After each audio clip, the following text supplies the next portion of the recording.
Well, a few paychecks and one reality warping Club Penguin portal later, and here I am. I sure have come a long way from the days of talking about bowling 4 months ago. This joint's pretty sweet, all things considered. I get paid a living wage by what I become more and more convinced is the mob every passing day, and all I gotta do is talk about some weird stuff relating to old video games, which I was already doing, so take that, Capone. Which brings me to this, a special request from the boss. He made it pretty clear if I want to keep my job, I gotta wax philosophical about Mort the chicken. Which, again, I was already gonna do, so take that, Capone. If talking about these old games has taught me one thing, it's that I really like looking at weird as hell releases and just pondering. It's a pastime I think we can all get behind to some extent. There's a certain primal joy in finding a game titled The Amazing Virtual Sea Monkeys and going, well, I gotta see this. And a game that really exemplifies this for me is Mort the Chicken on PS1. Do I know what this game is? Vaguely. Do I know anything about it beyond that? Not at all, and that's what we're here to find out. Now, I know what a chicken is, so there's that, but what's actually hiding within Mort's hallowed halls is beyond me. Hopefully my less than desirable experiences with the chickens of Breakout isn't somehow foreshadowing for this thing. So join me as we delve into the strange, beautiful world of Mort the Chicken. As the back of the box says, now you too can join the adventure. It's just what I've been waiting for. You know the drill by now, game starts up and it's absolute pandemonium in the flightless bird streets. Cubes from an alternate dimension have waged war on all of chicken kind, kidnapping the chicks while the other chickens are off throwing a rager. But what's this? One lone chicken has taken it upon himself to save the chicks and return peace to the farm. Or world? We never really see anywhere beyond this, so for all we know, the universe is a farm. And there's an even bigger mystery. Henny? TV's Mort the Chicken. Why would the star of a children's television show leap down a well? Very unchicken-like. Wait, he's a children's television host now? I hope you all know, this is what's in charge of guiding your spawn. That's not a problem for me, I wouldn't have it any other way. Before we can get into the game, can we just appreciate how beautiful this title screen is? Phenomenal. After gazing into the abyss, we're thrown right into the first level and introduced to the gameplay loop this entire game is gonna follow. To start off each level, you slither your ass out of a well. So far, it's about what I'd expect from looking at this. And this bird is on a mission. He's gotta look for all the chicks hidden throughout the level and deliver them back to the well from whence they came. This will take a little bit of elbow grease, seeing as these things are, you know, fucking minuscule, but it's nothing you can't handle if you just put your mind and L button chick locator to it. After all, the chickens back at the farm are counting on you. Don't let them down. They're counting on me? To aid in your search, you've got a few different tools at your disposal. You've got the movement you'd expect from a 3D platformer, alongside an attack to put those damn cubes in their place, and a glide that will always prevent you from falling off the stage. We're already down one way to kill him, and I have a feeling the list is only gonna get shorter. If that doesn't satiate you, you can always pick up some power-ups from these eggs scattered throughout the stage. The back of the box calls these Easter eggs, but I'm gonna call bullshit on that. There's nothing Easter about anything going on here. These are just plain old eggs. The death of Christ has nothing to do with these. Among the ranks of these power-ups are mostly stuff you'd expect to see, a magnet that attracts, you guessed it, chicks, a simple jump boost, Big Mort, and this thing I still don't know the purpose of, a real homecoming page in the yearbook lineup. We all know them and love them. You'll find these in pretty much any game with power-ups under the sun. But then you've got chick ballistics. Turn all the chickenlings currently following you into living weapons with the express purpose of bloodshed. After gathering all the chicks, you head back to the well, send them down, and there you have it. Rinse and repeat for however many levels there are, and that's one whole Mort the Chicken for you. But how are the levels themselves? What challenges does our beloved hero Mortimer the Fowl need to overcome? Level design is what every good 3D platformer hinges on, and since the moveset here isn't really all that interesting to play around with, that level design is going to be all that more important. So how is it? Well, I don't know if I'd call it good, but there's a few different kinds of not good level design, and I just consider myself lucky this isn't the infuriating kind. Due to the only goal ever present in this game being to find a small number of pre-poultry, and there not really being much else this game incentivizes you to collect beyond that, you're not given much of a reason to explore and take in these levels beyond the surface level. You can collect all the coins in each level, but I don't really think that gets you anything, and like with the chicks, they aren't really hidden in any interesting locations, so you don't really need to explore for these either. The chicks themselves aren't hidden in any challenging spots. Sometimes they're just a jump away from one another, and the hardest thing about finding them is just being able to see the damn things. There are semblances of more thought out level design. New cubes you have to play around are introduced throughout the game. Some might retaliate if you hit them, and others might need a special power up to destroy, but again, the game doesn't give you much incentive to interact with the stages or enemies in any meaningful way, so all these amount to is something that could make for interesting design if used right, but instead you just kinda walk around.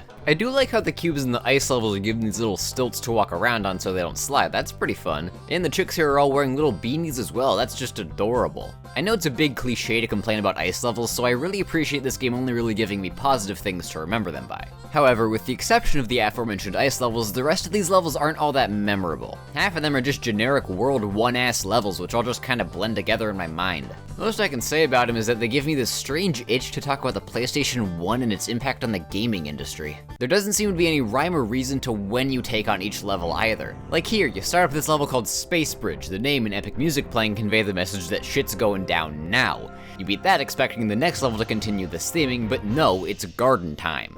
How did we get back here? Now that I think about it, this entire game lacks any form of coherence to it, really. All we know is that Mort's gotta rescue the chicks, but why each level leads into the next is up to the imagination. Now, there are cutscenes between most of the levels which could be used to add context, but these segments have much more important matters to discuss with the player, which we'll get to soon. The way this game runs definitely isn't doing it any favors either. There's this ever-present choppiness to everything going on here, which can be a bit disorientating in some of the more movement-heavy areas. At the same time, though, the gameplay here doesn't feel great by itself either. Not bad per se, and this could honestly just be a product of the game running poorly, but Mort feels a little bit too loose. I'm pretty bad at explaining game feel like this, but if I had to sum up my thoughts, it's that I can't imagine the skill ceiling for this game being all too high. And before you ask, yes, I am aware of what I just said. This game also crashed on me a lot, giving it a spot right next to Super Bombad Racing in the games that don't like it when I play them lineup. The developers probably knew this game didn't run well or feel the greatest, so that's why the challenge factor is on the floor chilling with carpet bugs.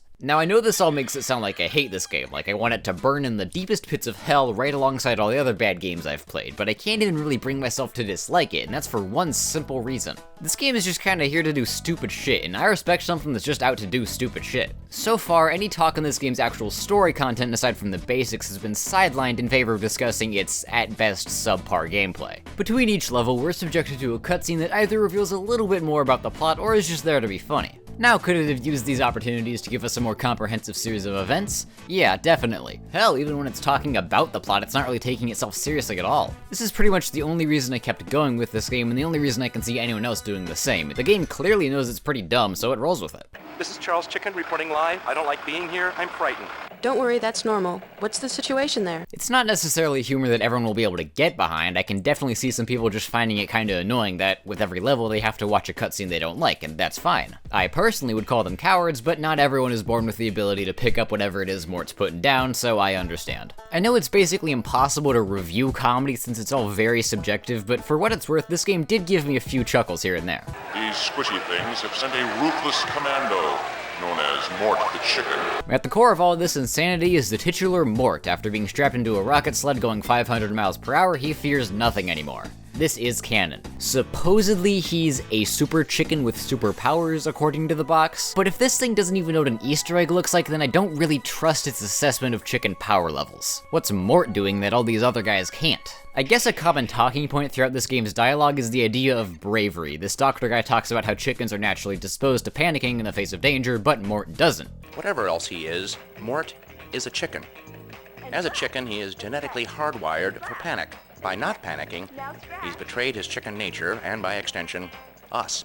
And that fucking terrifies him. Oh, no way, me too! So maybe one can make the argument that Mort's quote-unquote superpower is bravery, not only to stand up to the cubes, but also to challenge the poultry status quo, making this also a core theme of the game's narrative. Man, if only my English teachers could see me now. So how does this supposed super chicken beat this game? Well, the ending comes up super abruptly. One minute you're chillin' doing your normal Mort the Chicken fare, and the next you're fighting a man. Like the rest of the levels, there was no lead-in for this, nothing even denoting that this is what I'd have to do today. We're just thrown in here. Beating it is pretty easy, just fling some of the blocks it fires at you back at its head. This can be a little touchy, some of them just don't really do that, but it's nothing a pro gamer like myself can't handle. Okay, now that that's over with, what more levels can this game throw at me? The game really hasn't been going on for too long, so that was probably just the first major boss. Maybe the next set of levels will have some more variety. Okay, we're in another boss fight. Similar deal as the last one, just gotta fling these cubes at the bigger cube and that's it. Man, that was really easy. And that's the end of the game? Huh. The game just ends. It feels like it was cut short, like they couldn't think of a natural way to end the game, but for one reason or another, they had to end it right there. Turns out this entire thing was built on a simple misunderstanding. The chickens never kidnapped any cubes, the cubes just thought their hay bales were cubes from their world, so they acted in retaliation. So what does anything Mort did have to do with that? Cause from what it looks like right here, they just realized that themselves. Well, I guess he did rescue the chicks, so there's that. After that, we're treated to a closing gameplay montage which doesn't really give us much, but it does show us that the Blockman was supposed to have a reddish-pink body earlier in development. Write that down because it will be on the test. Credits roll, and that's kinda it. What a short game that was. Apart from the sometimes fun cutscenes, there wasn't really anything about this game that stands out. The core gameplay is bog standard, the level design is fine, it's really easy, and it's really short. Holy shit, wait, there's a cheat menu. Okay, mostly seems like the standard codes you'd see from a game that came out around this time. Higher jumps, infinite health, unlock all levels, what have you. Wait, infinite time? Were these levels timed? But then you've got the long neck code. Type in the word cloud into the cheat menu and Mort elongates. Don't worry, if you ever find that neck's too long for you, you can just remove Mort's neck entirely with the code no neck. Real creative, guys. Use the code peacock to make Mort's color scheme wild, and use the code big to make him, you guessed it, big. Slight problem, I don't know how to turn any of these off. They just keep stacking onto each other. There's a bonus level you can play through complete with its own unique loading screen. That's something else that's kinda neat about this game. There's a bunch of different loading screens, and for the most part, each level gets its own. This is definitely the most visually interesting level of the bunch, even if it is a bit underbaked. There's not really a lot of places to go, not a lot of chicks to find, and I still don't know how to turn the other codes off, so I played through it looking like this. You can also watch, quote, an FMV of Mort swatting a fly with the code FLY.